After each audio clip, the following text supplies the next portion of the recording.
আসসালামু আলাইকুম সবাইকে। সেহরি টেবিলটাকে সাজাতে আজকে রইল ভিন্ন রকমের লাউ গরুর মাংসের রেসিপি। আপনার সেহরি টেবিলটাকে স্পেশাল করে তুলবে।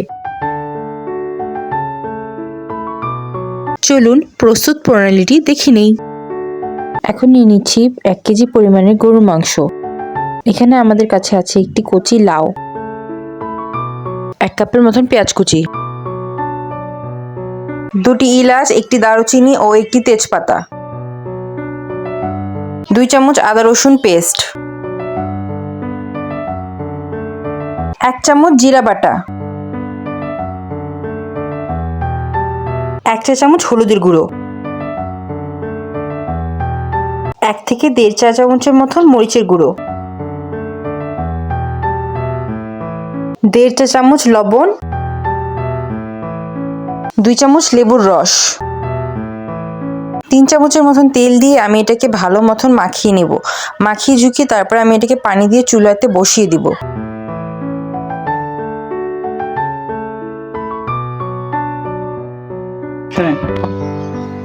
এখন 1/2 কাপ পানি দিয়ে আমরা ঢেকে এটাকে 10 থেকে 15 মিনিট আমরা রান্না হতে দিয়ে দিব।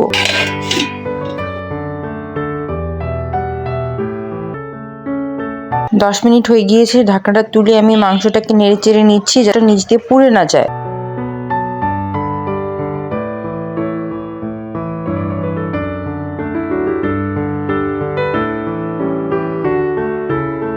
মাংসটা সিদ্ধ হওয়া পর্যন্ত আমি আরো কিছুক্ষণ ঢেকে রান্না করব। চুলার হিটটা মিডিয়াম ফ্লেমে রেখেছি আমি।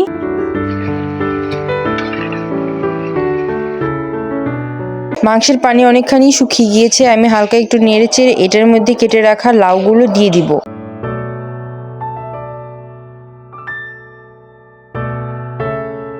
এই লাউটার গলতে বেশি সময় ও বেশি পানির প্রয়োজন হবে না, তাই আমি 1 কাপ পরিমাণের পানি দিয়ে দিচ্ছি।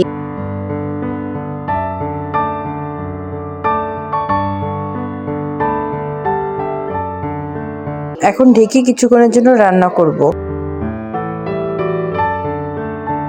ঢাকনা তুলে হালকা একটু নেড়ে চেড়ে নেব।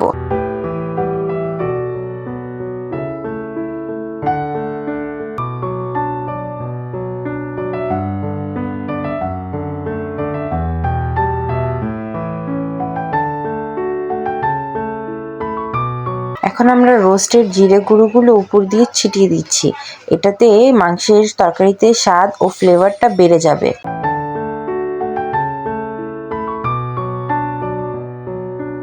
এই তো তৈরি করে নিলাম খুব সহজেই লাউ গরুর মাংসের তরকারি, সেহরির টেবিলের জন্য একটি তৃপ্তিময় রান্না।